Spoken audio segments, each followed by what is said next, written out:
In the heart of New York City, one man walks through Central Park alone. No bodyguards, no entourage. Just a quiet afternoon. His name is Andrew Dalton, a reclusive millionaire known for transforming the world of contemporary art without ever showing his face. But today, something stops him cold.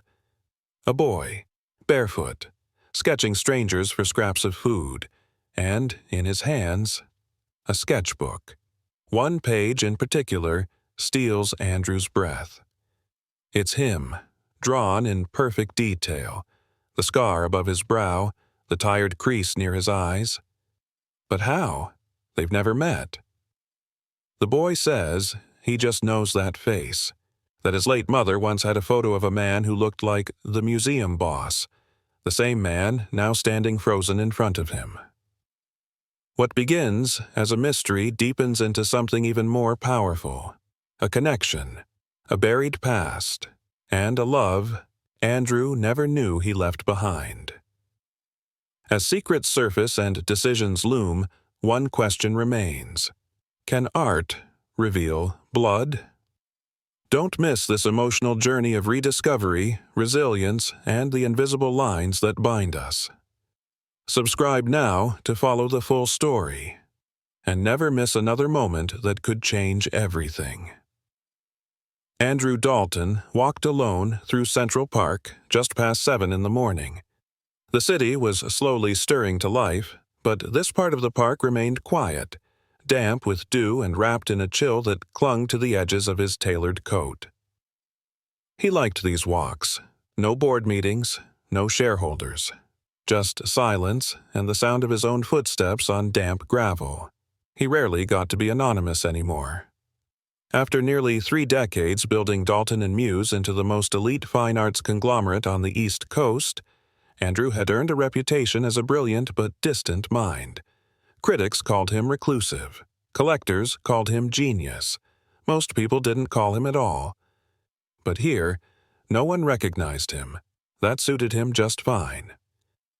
He was passing an empty bench when a flicker of movement caught his eye.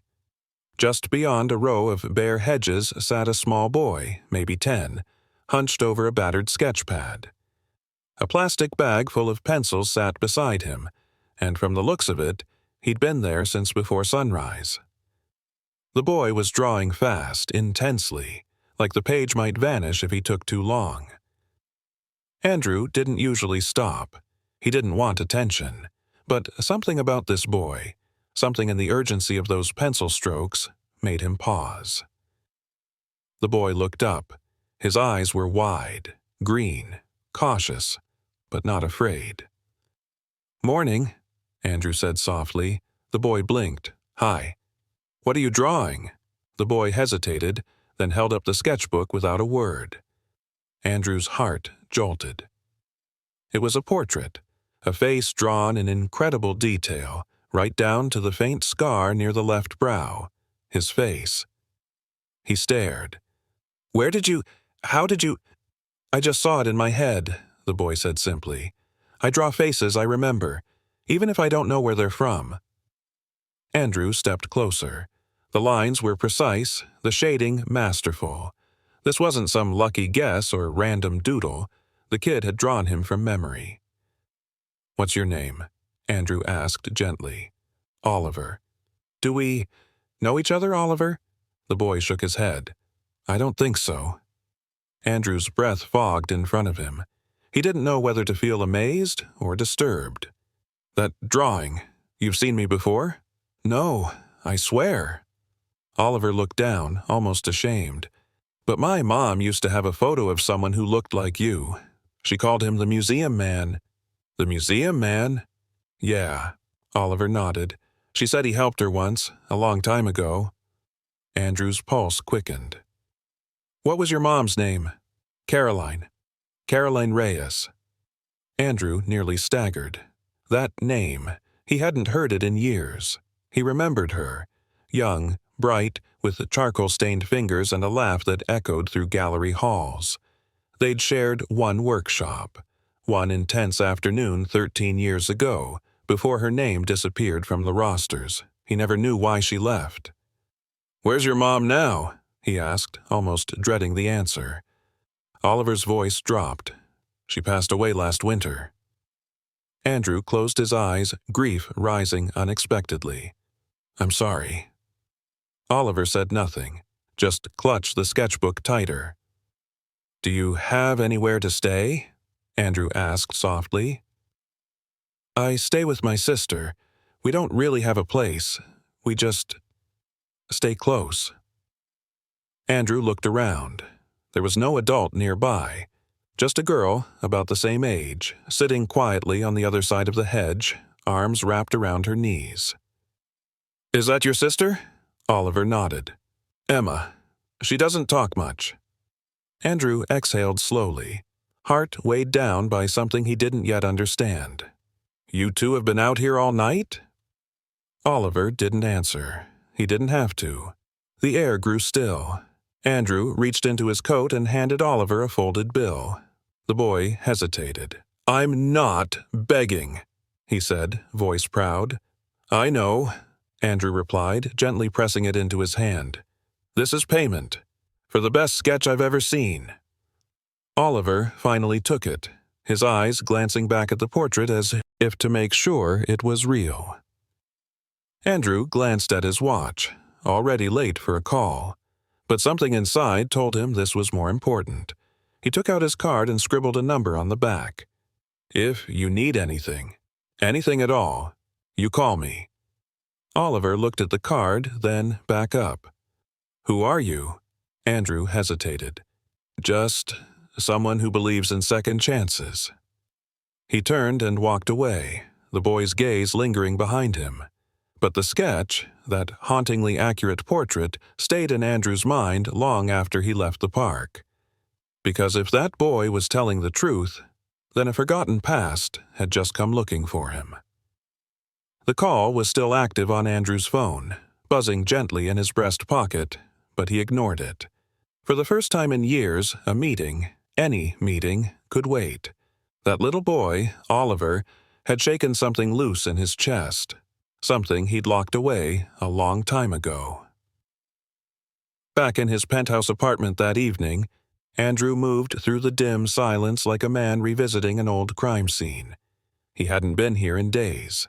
His assistant handled the deliveries, the scheduling, even the air conditioning settings.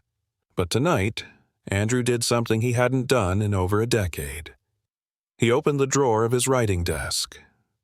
And there she was, Caroline.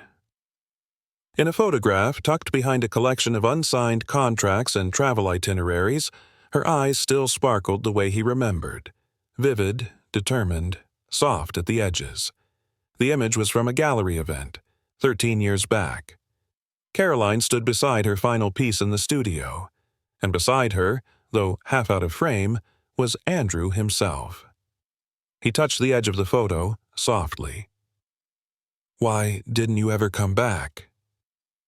He whispered the words to the quiet, but he knew the answer. Life happened. Careers climbed. People disappeared into the margins, even the unforgettable ones. Andrew opened his laptop and pulled up the museum's private archive. He typed her name, Caroline Reyes. There she was, listed under the 2011 Emerging Artist Fellowship.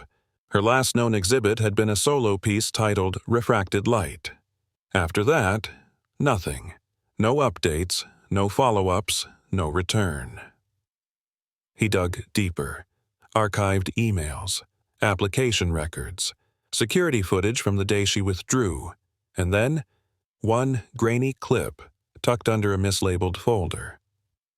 The timestamp read April 4th, 2012.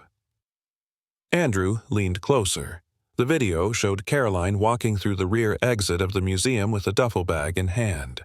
She paused, turned back for one long second, then disappeared into the alley. No one had seen her since. His heart pounded. That was exactly 10 years ago. Suddenly, the boy's words came flooding back. She called him the museum man. Andrew sat back in his chair. He couldn't ignore this anymore. There were too many threads pulling toward the same knot. He picked up his phone and dialed a number he hadn't used in years. "Detective Reagan," a tired voice answered on the other end. "It's Andrew Dalton." A beat of silence. "Didn't expect to hear from you. You still collecting lost art?" "Something like that," Andrew replied.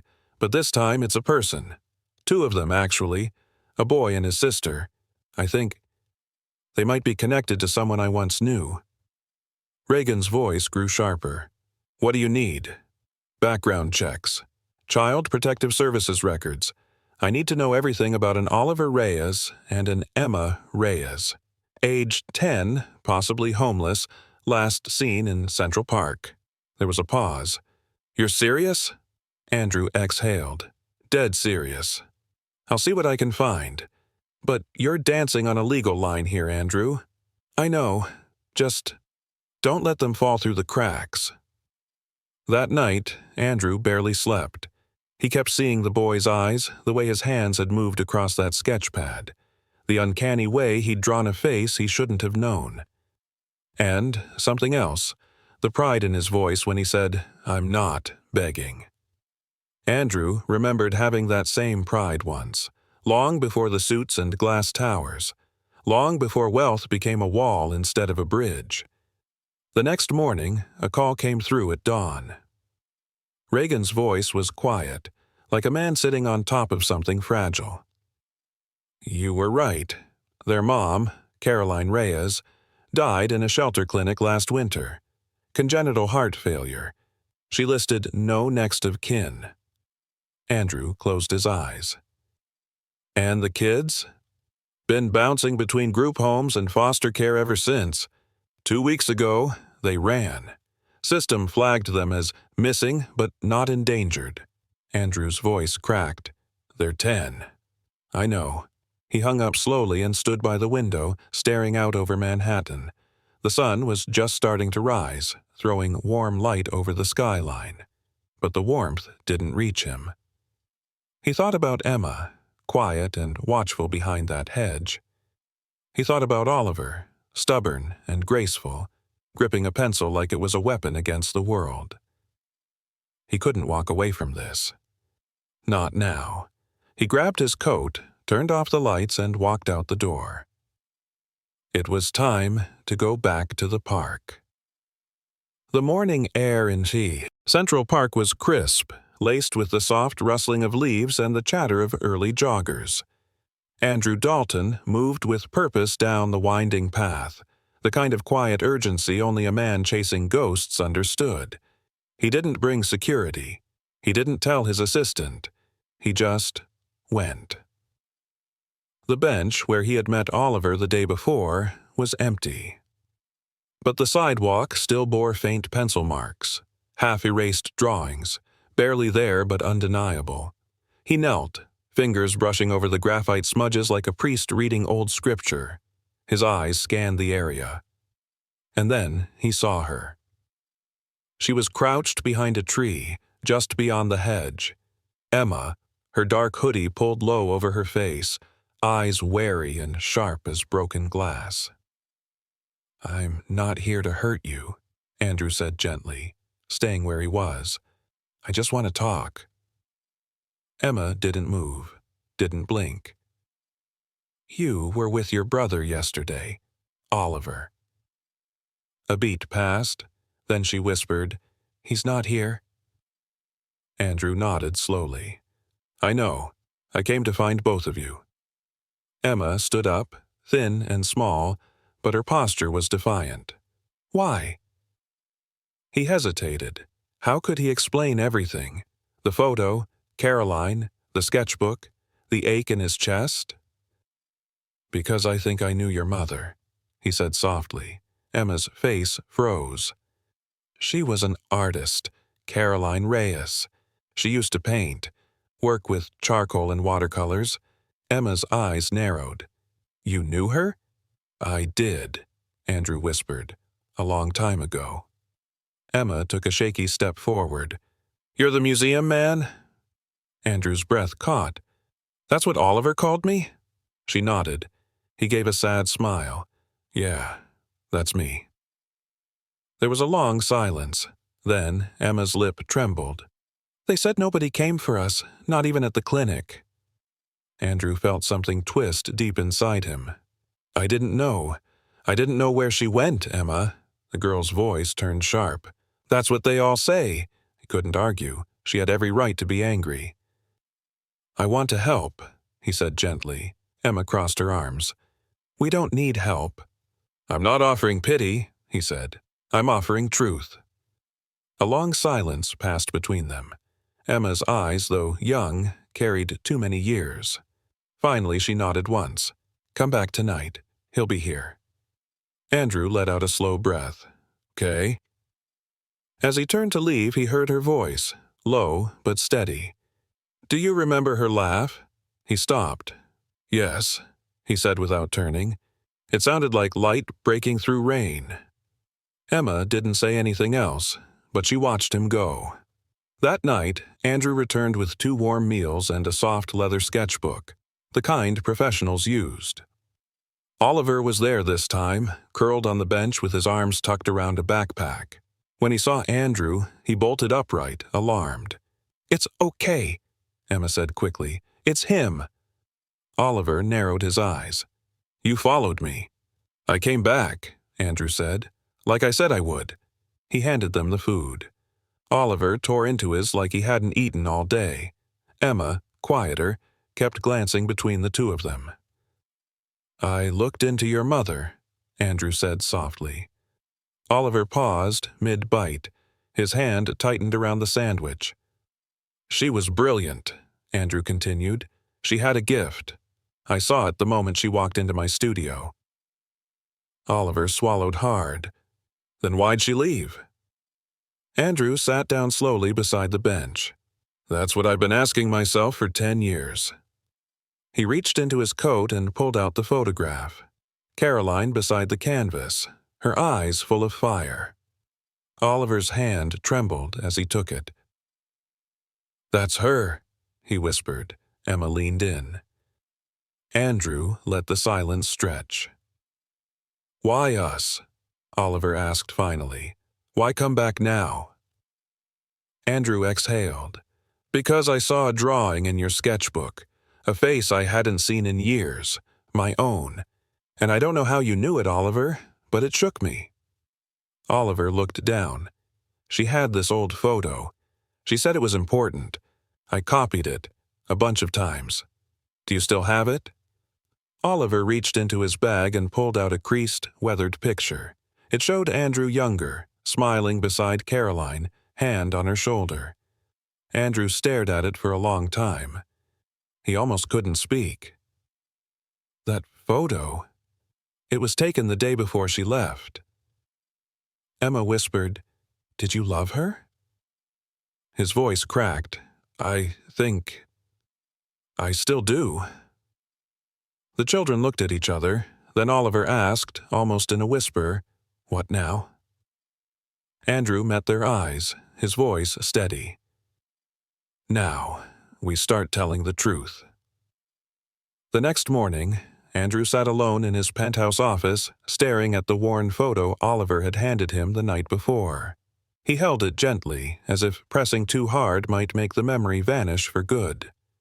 Caroline's smile, soft, radiant, was etched into his mind like the faint brushstrokes of her favorite watercolors. He hadn't told anyone at the museum, not yet. Instead, he placed a call. "Whitney Archives, this is Lauren. It's Andrew Dalton." The voice on the other end immediately straightened. "Mr. Dalton, what can I help you with?" "I need access to our visitor workshop logs, specifically spring, 13 years ago." There was a brief pause. "Of course, I'll have them pulled by noon." He hung up and exhaled, deeply. Andrew wasn't chasing ghosts. He was chasing a truth that had been buried beneath deadlines, exhibitions, and years of silence. By noon, he walked into the Whitney's private archive wing, tucked beneath layers of modern art and whispers of forgotten history. The files were waiting, neatly stacked, and as he flipped through the dusty pages, his fingers froze. There she was, Caroline Reyes, April 14th. Workshop. Mixed Media and Identity. Beside her name was a tiny star. He remembered why he put it there. She had arrived late. Frizzy hair tied back with a shoelace, hands stained with charcoal, but when she spoke, when she touched the paper, it was as if the room itself had taken a breath. She hadn't needed direction. She was direction. Next to her signature was a registration address. Andrew traced it with his eyes. An apartment building in the Bronx, now likely torn down. He kept reading. On the final day, there had been an anonymous submission to the museum's open exhibit, unsigned, with only a date. The title? Love in Silhouette. He remembered it. A haunting canvas of two figures pressed close, one fading into shadow, the other lit from within. He'd stared at it for hours, wondering who had painted it, wondering why it felt like it knew him. Now he knew. Caroline. Later that afternoon, he returned to Central Park. Emma was sitting on the bench, legs crossed, sketchbook open on her lap. She didn't look up as he approached. "You came back," she said quietly. "I found her file," he said, sitting beside her.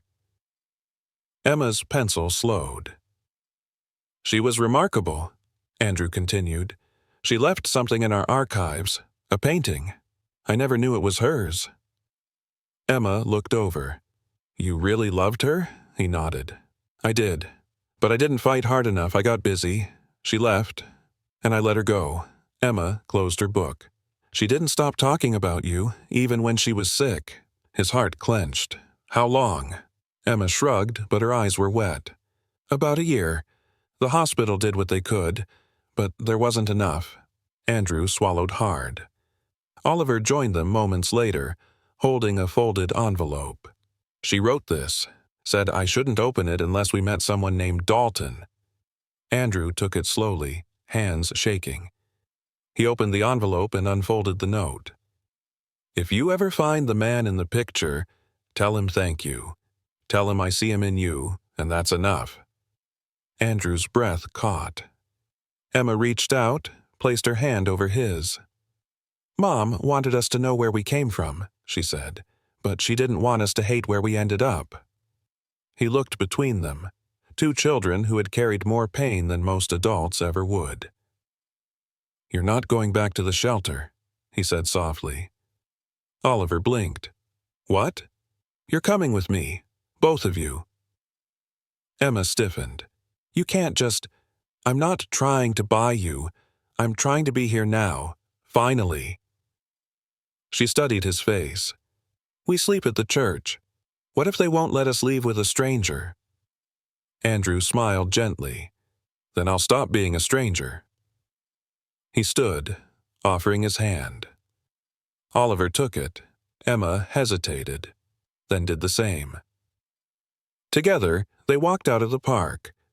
That night, in his home, Andrew set up 2 bedrooms with the help of his assistant, Grace.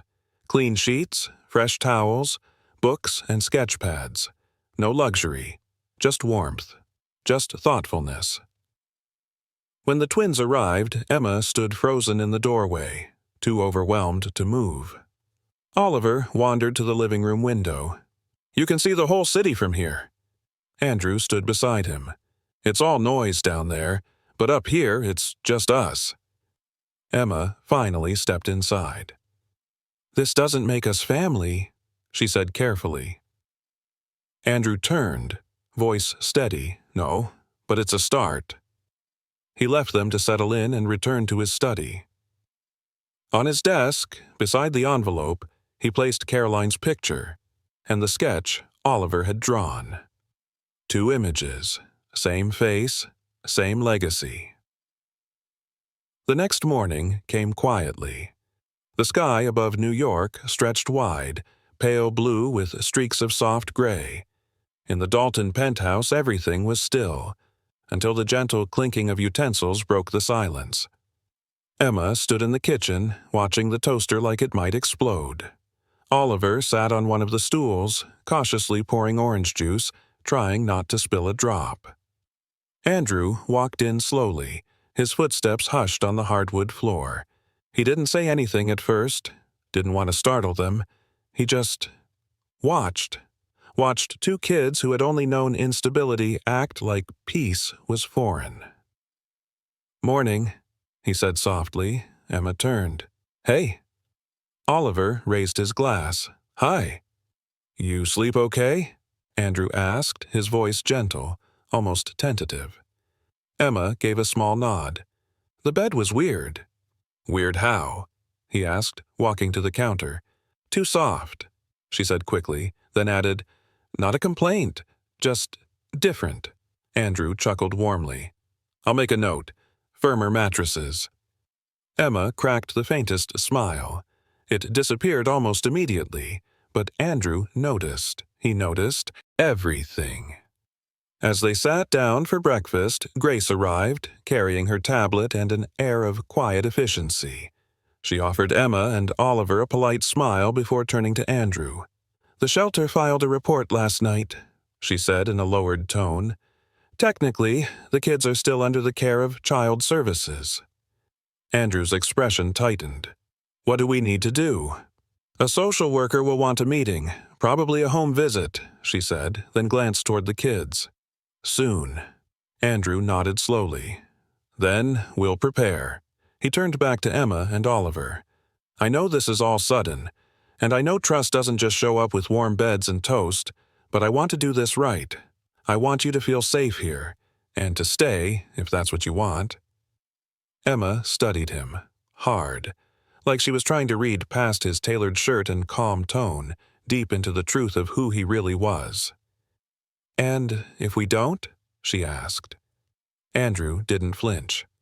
"Then I'll still help you, however I can." Her shoulders softened just a bit. After breakfast, Oliver tugged gently on Andrew's sleeve. "Can I show you something?" Andrew smiled. "Of course." He followed the boy down the hallway and into one of the spare rooms that now held an easel and a few blank canvases. Oliver reached into his backpack and pulled out a worn sketchbook. "This is what I've been working on," he said, opening to a page near the back. Andrew took it with careful hands. He expected portraits. What he saw instead stunned him. Scenes. Quiet, vivid scenes. A woman curled on a couch with a book in her lap. Two children playing beneath a cracked window. A man drawn only from behind, standing in a museum gallery. "I remember her this way," Oliver whispered. "Mom, I mean, even when she was tired, even when she was sick." Andrew didn't respond right away. His throat had tightened too much. "She was full of stories," Oliver continued. "She used to tell us that people were like paintings. You can't just look once and say you know what it is. You have to really see." Andrew carefully closed the sketchbook. "She was right," he said softly. That afternoon, Andrew made a call to one of the top child advocacy lawyers in the state. By evening, papers had been filed, beginning the process to secure temporary guardianship. He wasn't trying to control the outcome. He was trying to protect it. Later that night, after the kids were asleep, Andrew sat in his private study once more. But instead of working, he opened an old drawer and pulled out something he hadn't touched in years. A letter, unopened. The envelope was yellowed at the edges, the handwriting unmistakable. Caroline. He'd found it buried in his old office desk months ago, just before the renovation. He'd been too afraid to open it then. Maybe he wasn't ready. He was now. He unfolded the letter with trembling fingers. "Dear Andrew, if you're reading this, I hope time has softened whatever regrets we both carry. I never stopped believing in the way you saw the world, or in how you once saw me. We made something beautiful, whether or not you ever knew it. If our paths never cross again, know that you've left color on my canvas, and I will always be grateful for that." There was no mention of children, No plea, just memory and grace.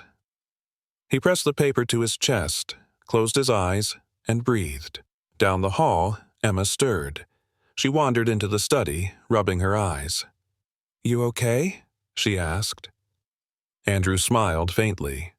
"Yeah, just remembering." She walked over, quietly sat beside him.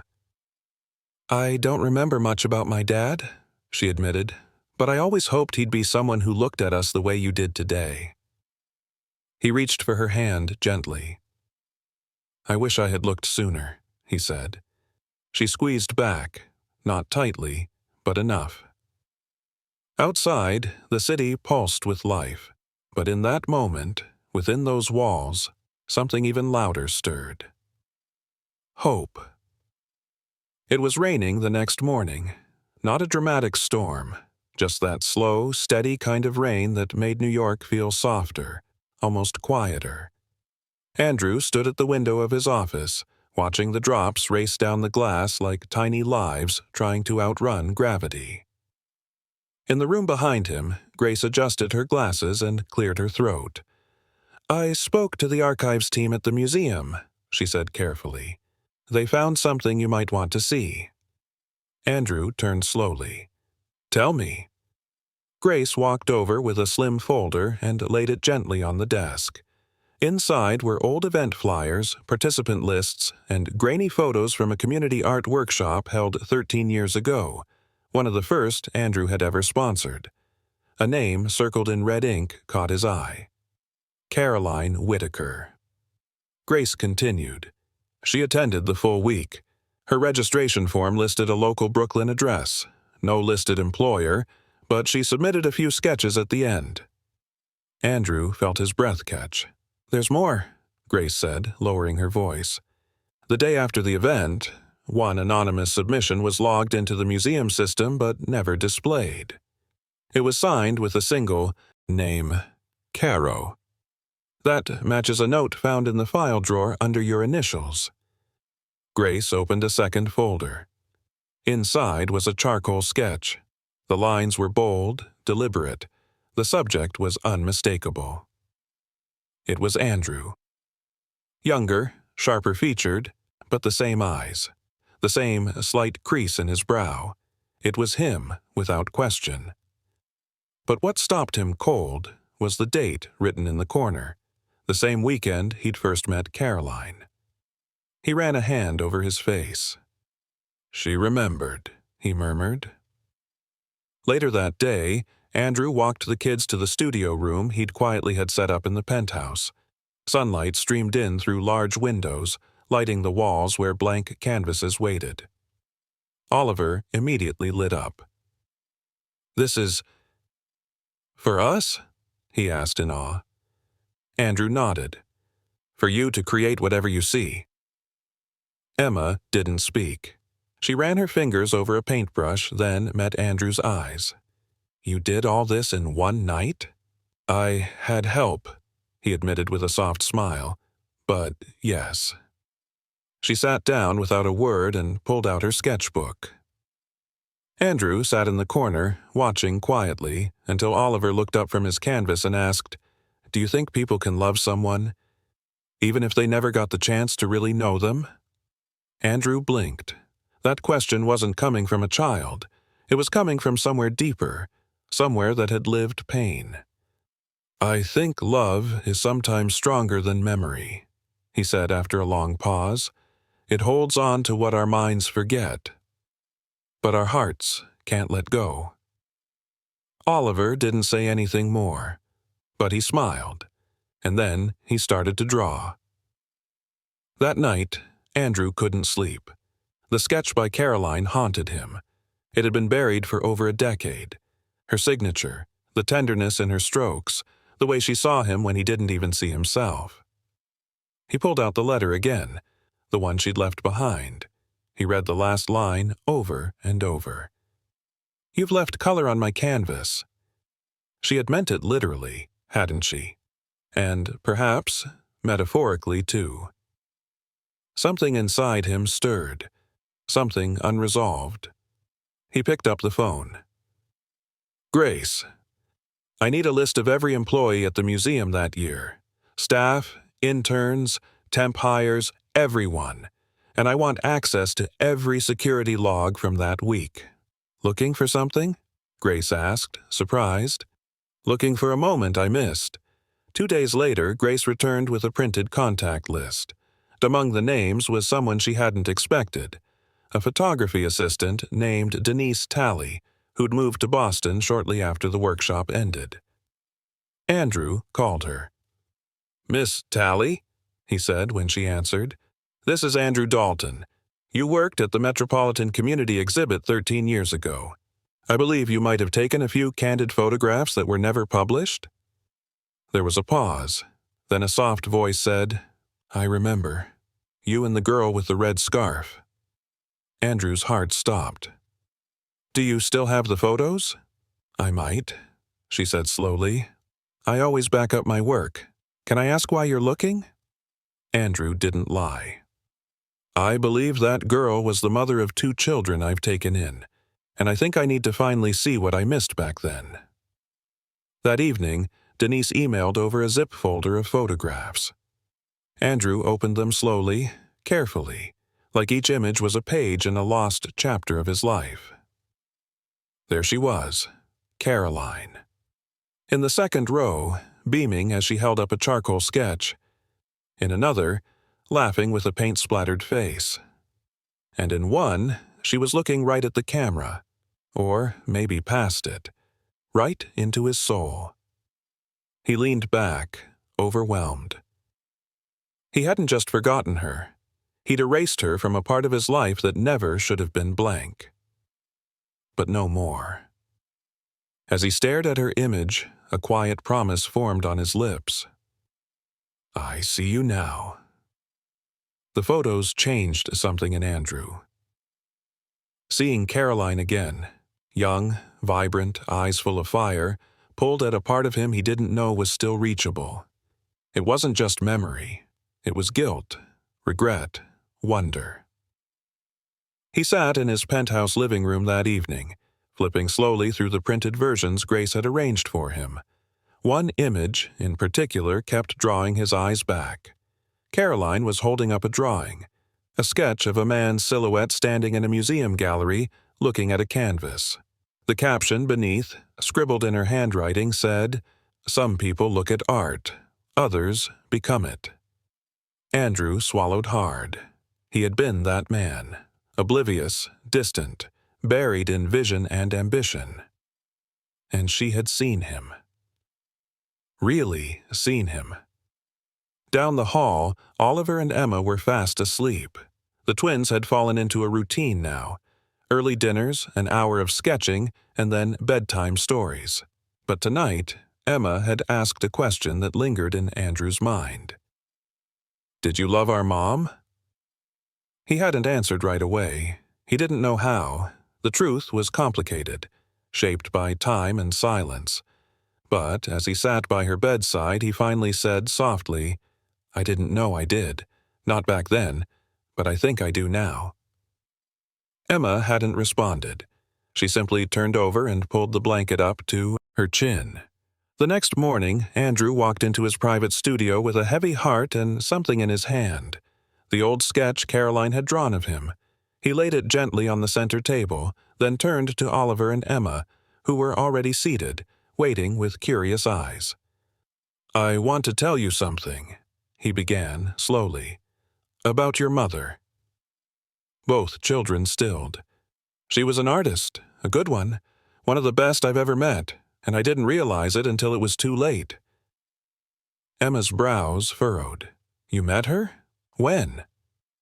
Andrew nodded. "At an art workshop. 13 years ago. She submitted this." He showed them the drawing. Oliver leaned forward. "That's you?" "Yes," Andrew said quietly. "It was the only thing she ever gave me, and I didn't even know she had." Emma reached for the paper and held it with trembling fingers. Her eyes moved over every line, every stroke, like she was seeing her mom again for the first time. "That's her style," she whispered, "the way she shaded corners, the way she softened the eyes." Andrew sat beside them. Your mother mattered. Her art mattered. And I'm sorry it took me this long to say that out loud. That afternoon, Grace entered his office with an update. The exhibit committee from Whitney reached out. They're curious why 2 pieces from your archive were flagged for review. Andrew raised an eyebrow. Which pieces? One was the sketch Caroline did of you. The other was submitted by Oliver yesterday. It's titled Father in the Shadows. Andrew froze. He used charcoal, Grace continued softly, and a style eerily similar to his mother's. The board thought you had a hidden protege. Andrew chuckled faintly, rubbing his temples. He's not hidden. He just hasn't been seen yet. Grace tilted her head. You're going to feature it, aren't you? I'm going to do more than that, he said, standing slowly. I want to give both of them, Oliver and Emma, a place where they can grow, a space where no one tells them their art isn't enough. And the mother? Grace asked gently. What about her memory? Andrew looked out the window, voice low. She'll live in every line they draw, in every color they blend. I won't let her be forgotten. That night, something happened that Andrew couldn't have predicted. Emma, who had mostly remained quiet since arriving, brought out a canvas and sat beside him on the balcony. The city lights sparkled behind her, like a curtain of stars come to earth. Can I paint you? She asked. Andrew looked at her, heart aching. Of course. She began with gentle strokes, barely whispering with her brush across the canvas. Halfway through, she asked, Can I add Mom next to you? He blinked, then nodded. Hours passed.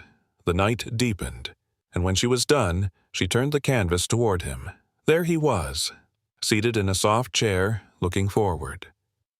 And beside him, a shadowy figure of a woman, resting her head on his shoulder. No face, just presence, and behind them, 2 children, drawing at their feet. Andrew covered his mouth, eyes misting. I don't remember her very clearly, Emma said, but when I draw her, I feel her. Andrew reached over, pulling her gently into a hug. She's here, he whispered, holding her tightly. You brought her back. And for the first time in a long while, he felt whole. The sound of brushes tapping water jars and pencils scratching softly against canvas filled the once quiet penthouse. Andrew's home had changed, not in its structure, but in its soul. It now breathed with life, with laughter, and with color. Oliver and Emma had each claimed corners of the expansive sunlit room Andrew had converted into a home studio. He'd brought in easels, shelves of art supplies, and a rolling cabinet stocked with every shade imaginable. But what made the space magical wasn't the materials. It was the way the children used them. Freely, expressively, with the kind of bold innocence that only comes from children who have finally begun to feel safe. One morning, as golden light poured through the tall windows, Andrew stood silently at the doorway. His eyes lingered on Oliver, who was sketching quickly. His wrist fluid, his brow focused. Across from him, Emma was blending pastels into the outline of what looked like a woman seated at a piano. Andrew walked over slowly and crouched beside her. That's beautiful, sweetheart. Is that your mom? Emma nodded, pressing her lips together. She used to hum when she cleaned. I remember the sound more than her voice. Andrew gently squeezed her shoulder. You're bringing her back with every stroke. That's a gift most grown artists spend years trying to understand. Emma looked up at him, eyes wide. Do you think she'd be proud of us? He didn't hesitate. She already is. Later that afternoon, Grace arrived with a visitor's pass and a clipboard full of updates. She watched the children quietly for a moment, then leaned in to speak softly. I've been fielding calls all week, word's getting around. Andrew raised an eyebrow. About the sketch, the twins, and you, he sighed. Of course. Some are curious. Others are skeptical, she added carefully. There's even a rumor circulating that you're being manipulated, that these kids might not be who they claim. Andrew's jaw tightened. They're not claiming anything. I found them. Or maybe they found me. Grace stepped closer, her voice lowered. One board member asked if you were preparing a legacy narrative to distract from your planned exit. I'm not crafting a story, Andrew replied, his tone firmer. I'm uncovering one that's always been there. She studied him, then finally nodded. I believe you, but you need to be ready. If people start digging, they might go after the twins. That thought made Andrew's chest clench. That night, as the children prepared for bed, Andrew stood by the window, watching the city shimmer below. His reflection, older now, with softer eyes, stared back at him. Emma padded in quietly, holding a worn folder in her arms. I found this in Mom's bag, she whispered, handing it to him. We always kept it with us. Andrew opened it slowly. Inside were pages of sketches, love notes, and a single photograph, one he hadn't seen in over a decade. It was Caroline, young and smiling, standing next to him outside a gallery. He looked surprised in the photo, almost shy. She had her arm hooked into his, like it was the most natural thing in the world. On the back of the photo, in her neat handwriting, it read, He never saw himself the way I did. Andrew sat down, eyes stinging. Emma sat beside him. She kept that picture her whole life, she said quietly, even when we were in shelters, even when she got sick. Andrew looked at her, then at the photo again. I wish I'd known. I would have come sooner. Emma leaned her head on his arm. Maybe you weren't ready, but you're here now. The following day, he invited a few artists and curators from his foundation to visit the studio. Among them was a young woman named Mila, a scholarship graduate who now ran art programs for foster youth. When she saw Oliver's and Emma's work, she was visibly moved. This is raw talent, but more than that, it's lived emotion. You can't teach that. Oliver beamed.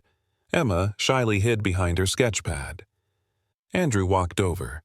I'd like you to help me mentor them, give them structure, but don't stifle their voice. Mila nodded. Gladly. They've already found their voice. They just need to know it's allowed to speak. That night, Andrew called Grace. I want to start something new, he said. A new gallery? She asked. No, he said slowly, his voice thick with emotion. A free studio, for kids like Oliver and Emma. For every child who's lost someone, or felt unseen, or just needs a place to draw what words can't say. Grace paused on the line, then simply said, I'll make the calls. In the quiet that followed, Andrew returned to the children's room. They were both asleep, curled close, sketchbooks still clutched in their hands. He knelt by the bed, brushed a strand of hair from Emma's forehead, then whispered softly, Thank you for finding me. As he stood and turned out the light, the soft glow of a half-finished drawing on the nightstand caught his eye. It was that of a man kneeling, arms open, as two children ran toward him. And, in the corner, a signature. Caroline. The paper looked freshly folded. And Andrew knew it hadn't come from either child. 2 days after the drawing appeared on the nightstand, Andrew sat across from Grace in his private office, the air thick with urgency. She leaned in, her voice low and cautious. We've got a situation, she said. The Department of Child Services was contacted. An anonymous tip. They're claiming the twins were taken illegally from state custody. Andrew's stomach dropped. That's not true. They ran from the group home. They were living in the park, alone. Grace nodded. I know that. You know that. But to the state, they're minors without legal guardianship. You could be charged with harboring them. He rubbed his forehead, jaw clenched. They're not criminals. They're children. They're mine, Grace. even if the papers don't say it yet. She softened.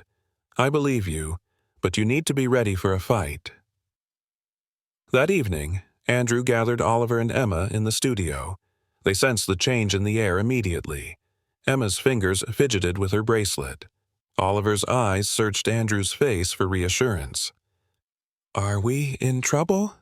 Emma asked softly. Andrew knelt down, taking her hands in his. No, sweetheart, but we might have to go to court. Some people think it's not safe for you to be here. But it is, Oliver insisted. You're safe. You feel like home. Andrew's voice trembled. I know, and I'm going to do everything I can to make sure you stay here. Oliver looked up with quiet defiance. We'll tell them. We'll tell the judge what it was like, how Mom trusted you, how we do too. Andrew smiled, heart aching with pride. We'll face it together. A week later, they walked into family court, a room heavy with silence, fluorescent lights, and skeptical stares. Andrew sat beside the twins, wearing a simple gray suit. No designer labels, no publicist, just a father trying to do right by the children who'd found their way to him. Across the aisle sat a lawyer for the state. She looked stern and efficient, flipping through documents without glancing up. When the judge entered, everyone stood. The hearing began. The lawyer argued first, about protocol, about placement, about the rules that were broken. She painted Andrew as reckless, a wealthy man trying to play savior without understanding the system. Then Andrew stood.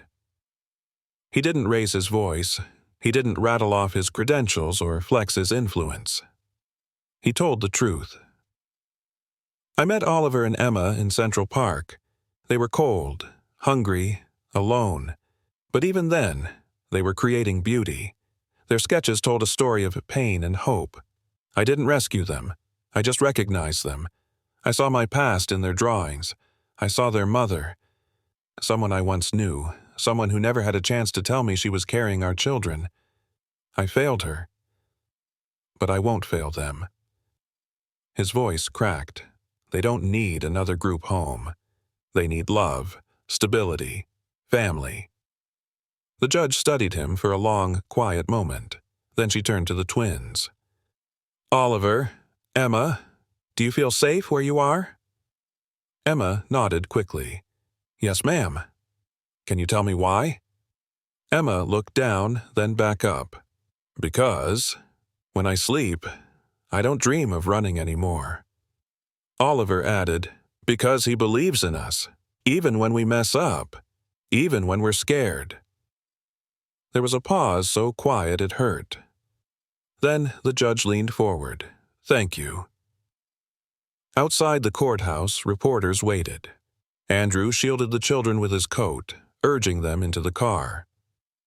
Grace followed, handing him a folder.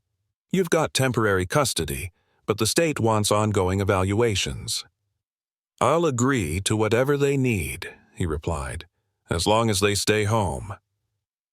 Grace smiled faintly. You won them over today, Andrew. Not with power, but with truth. He looked at the twins in the back seat, huddled together, tired but smiling. I didn't win anything, he said. They did. That night, back at the penthouse, Emma curled up on the couch with a hot cocoa in her hands. Oliver was sketching again, but his lines were looser now, happier. Andrew walked over with a framed piece of paper. He set it on the mantel. Emma squinted. What is that? He grinned. A temporary custody certificate. Oliver made a face. That's not very fun art. Andrew chuckled. Maybe not, but it's proof. Emma tilted her head. Of what? He looked at them both, deeply moved. Of where we belong. The morning after the court hearing, the penthouse was unusually quiet. Not tense, not fearful, just still, like the hush before a snowfall. Andrew stood alone in the gallery room, staring at the blank wall he'd once reserved for a future masterpiece. Now he knew exactly what would go there. Down the hall, Oliver was fast asleep. a pencil still tucked between his fingers, pages scattered around him like fallen leaves. Emma had stayed up late too, helping Grace organize Andrew's studio, humming softly as she folded aprons and wiped brushes clean. They were settling in. But something lingered in Andrew's heart, a longing not just to protect these children, but to honor the parts of their story that remained untold, especially the part about their mother, the woman whose memory still echoed quietly in his soul. That afternoon, Andrew placed a call. "Lucia, I need a favor," he said. "I want to host a private showcase, not for me, for a boy named Oliver, and I want every critic, every young artist, every museum scout in the city to see it." Lucia, his oldest friend and a curator at the Whitney, didn't even hesitate. "When?" "2 weeks," he replied. A breathless pause. "That's impossible." Andrew smiled gently. "Then let's make it possible." The next 2 weeks were a blur of canvases, lighting tests, catering menus, and whispered excitement. But at the center of it all stood Oliver, quiet, focused, and growing more confident with every stroke of his pencil. Emma helped title each piece. "This one should be called Before," she said softly, pointing to a drawing of them huddled together in the park. "And this one, After." Oliver paused over the largest canvas, a deep, soulful rendering of a man's face, eyes closed, jaw strong, but softened by something almost sacred. Andrew stood behind him, watching. "Who is that?" Andrew asked gently. Oliver didn't look up. "He's the man from my dreams. I didn't know who he was before, but now I do."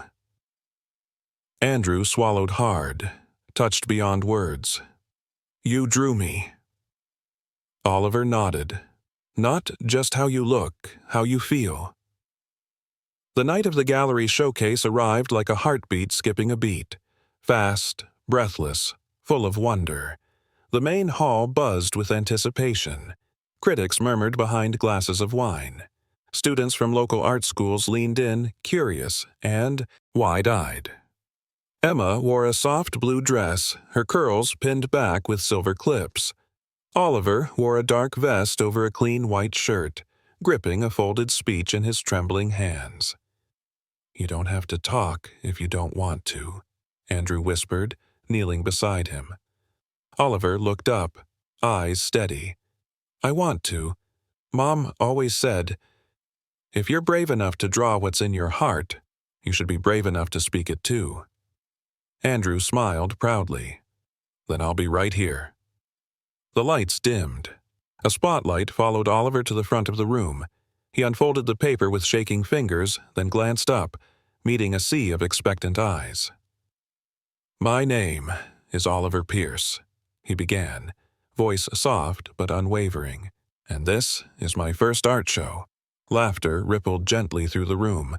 Oliver continued, "I used to think art was just something I did to survive, to get food, to pass the time. But now I know, it's how I speak. It's how I tell the world what I was too scared to say out loud." He paused. "These drawings, they're not just pictures. They're memories, dreams. Some are about the park. Some are about my mom. Some are about the man I used to imagine was out there, somewhere, looking for us." Oliver turned slightly toward Andrew. "Turns out, he was." Andrew blinked back tears. He wasn't alone. The room was silent, reverent, then applause. Warm and rising like a wave, washing over Oliver in a rush of affirmation. Later that evening, as the crowd thinned and the lights dimmed, Andrew stood before Oliver's final painting, the one that had stopped everyone in their tracks. A portrait titled Father Unknown. It was unmistakably Andrew, but seen through a child's longing. The lines were softer, the expression raw, the eyes filled with something between sorrow and hope.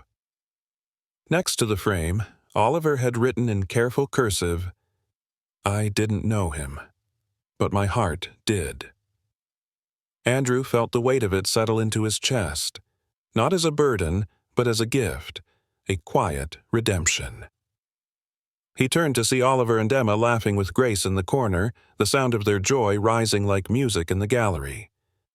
And, for the first time in years, Andrew didn't feel like a visitor in his own life. He felt home. The morning after the showcase, sunlight spilled through the high windows of Andrew's penthouse, casting golden reflections across the floors.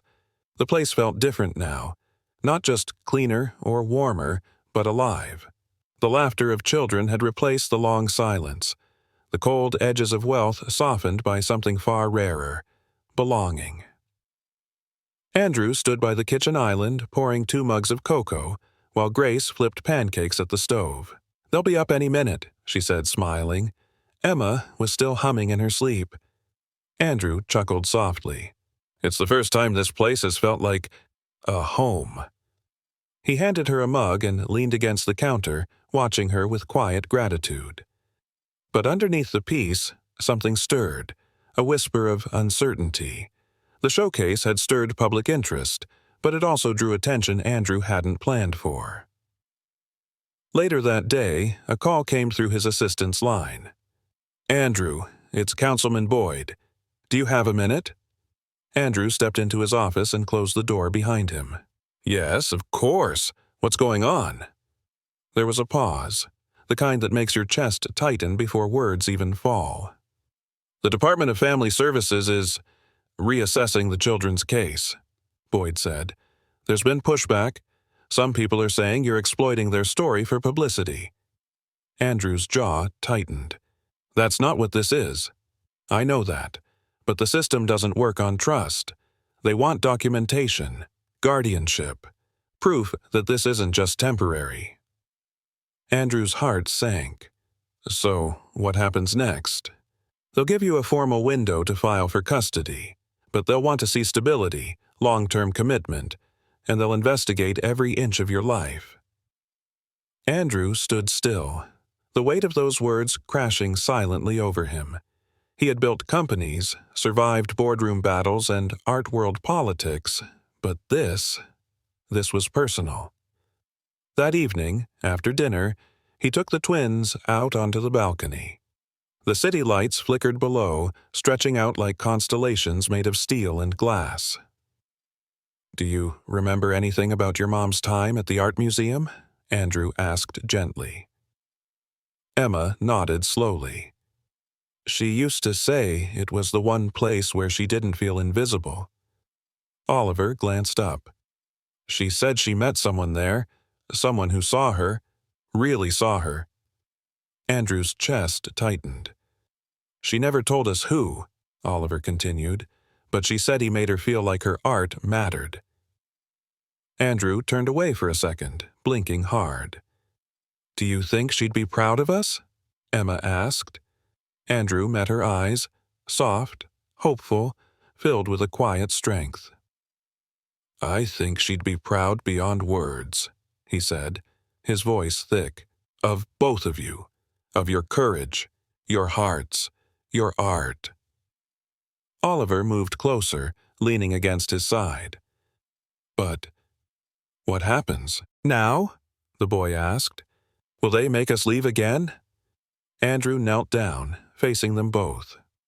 "I don't want you to ever worry about that again," he said.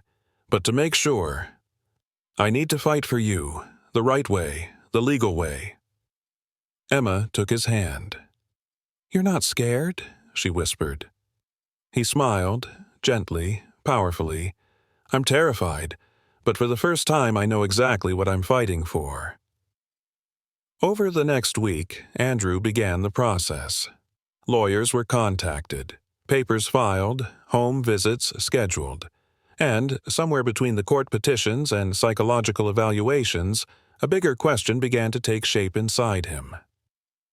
What would it mean to truly leave something lasting behind? Not just a gallery, not just a fortune, but a legacy that changed lives. One night, he pulled out a worn leather notebook, one he hadn't touched since his mother's funeral. Inside were sketches of his old studio, dreams of a foundation he'd once imagined but shelved when profit replaced purpose. He stared at it for a long time, then slowly picked up a pen. 2 days later, at a board meeting for his company, Dalton Contemporary Holdings, Andrew stood at the head of the long glass table, facing the 12 directors who had once followed his every lead. "I called this meeting," he began, "because I've made a decision, one that's not about business." Whispers stirred around the room. "I'm stepping down as CEO." Gasps followed, a few murmurs, then stunned silence. "But before you panic," he continued with a calm certainty, "I'm not disappearing. I'm transitioning into a new role, founder and director of the Dalton Foundation for Emerging Artists." He paused. "It will focus on art education, shelter, and scholarships for homeless and orphaned youth, starting with 2 artists you may already know." He placed Oliver's showcase catalog on the table. It opened to Father Unknown. "I've already secured a permanent exhibit at the Whitney," he said, "and we're building a free studio school in East Harlem, launching this fall." He looked around the room. Some eyes were wide with disbelief, others with admiration. "This is where I'm needed now," he finished, "and this is how I want to be remembered." Back at the penthouse, Andrew found the twins sitting at the breakfast bar, sketching side by side. When they looked up, he smiled and lifted a single envelope. "They said yes," he said, voice shaking slightly. "You're staying. For good." Emma burst into tears. Oliver dropped his pencil and rushed forward, wrapping his arms tightly around Andrew. "I knew it," the boy whispered. Andrew held him close, his voice low and sure. "So did I." 3 months later, the halls of the Whitney Museum gleamed with anticipation. Spotlights glowed softly on fresh white walls, where bold brushstrokes and charcoal sketches breathed new life into the space. The buzz of conversation filled the air as patrons, critics, and curious newcomers walked from one exhibit to the next, wine glasses in hand, eyes wide with wonder. In the center of the main gallery stood a tall frame, draped in a velvet cloth. It was the final piece to be revealed tonight, the one that had drawn press attention and sold out reservations. A boy, no older than 10, stood quietly beside it, dressed in a black button-down shirt and gray slacks, his dark curls slightly tousled. Oliver. Beside him, Emma held a stack of programs, proudly handing them to guests. Andrew stood a few feet away, dressed in his signature navy suit, but there was something lighter in his expression now, something softer, something free. The curator stepped forward, tapping the mic gently. "Ladies and gentlemen," she said, her voice echoing slightly, "thank you for joining us for this special evening. It is my honor to introduce the youngest artist ever to be featured in our permanent collection. Please welcome Oliver James Dalton." A hush fell over the room as Oliver stepped forward. His eyes scanned the crowd, landing on Andrew for strength. "Hi," he said, voice a little shaky but brave. "This piece is called Father Unknown. I started drawing it before I even knew what it meant." He paused, breathing in deeply. "But now I do. It means sometimes your heart remembers someone your mind hasn't met yet." Gasps and whispers rippled softly through the room. He turned to the frame, grasped the velvet cloth with both hands, and pulled. There it was. A charcoal portrait of a man, strong, tired, kind, drawn with aching detail and trembling lines. His eyes were filled with something deeper than sorrow, deeper than love, recognition, redemption. At the bottom, one name was scrawled in tight, looping cursive. Andrew Dalton. The room stood still. Andrew stepped forward, eyes moist, and reached for Oliver's hand. Emma slipped beside him, gripping his other. and in that perfect, suspended moment, the applause began, slow, then swelling, until it echoed through the entire museum like a rising tide of truth. That night, back at the penthouse, the city lights blinked quietly. In the background, the kids had changed into pajamas. Emma curled up with a sketch pad near the fireplace. Oliver sat on the couch beside Andrew, who held a worn, leather-bound journal in his lap. "Is that yours?" Oliver asked, pointing. Andrew nodded slowly. "Started it when I was your age. Sketches, mostly. Then dreams. Then a whole lot of things I forgot to chase." He opened the journal and turned it to a blank page. "But I think it's time to start again." He handed Oliver a pencil. "Want to help me fill it?" Oliver blinked, then smiled, the kind of smile that could heal something old and broken. "I'd love to," he whispered.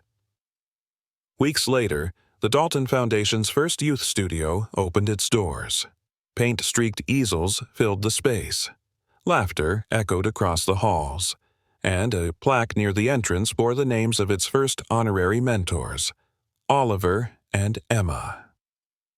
The foundation welcomed 27 kids that year. Some came from shelters, others from foster homes. All of them carried scars, visible or not, and all of them found something in that space they didn't expect. Not just art, but family. One morning, while prepping for an upcoming workshop, Andrew found Emma sitting by the window, quietly reading a letter. "What's that?" he asked gently. She held it out. "It's from Mom. We found it in her old sketchbook. I hadn't read it until now." Andrew took the paper slowly, carefully. "She wrote it for us. But I think she wrote it for you, too," Emma added softly. He unfolded it and read. "If he ever finds you, tell him I never blamed him. Tell him I saw something in him once, something buried deep but beautiful. Tell him our children are that beauty brought to life." Tears rolled down Andrew's face. "She knew," he said, voice breaking. "She knew we'd meet again." Emma nodded, resting her head on his shoulder. That night, Andrew stood in front of the museum one last time, staring up at the glowing banner, Dalton & Sons, Memory in Motion. He looked down at his reflection in the glass door. No longer the lonely collector, no longer the stranger behind the curtain. Now, a father, a builder, a man forgiven. He turned and walked into the night, flanked by two small figures, each holding his hand, their laughter rising like music into the stars.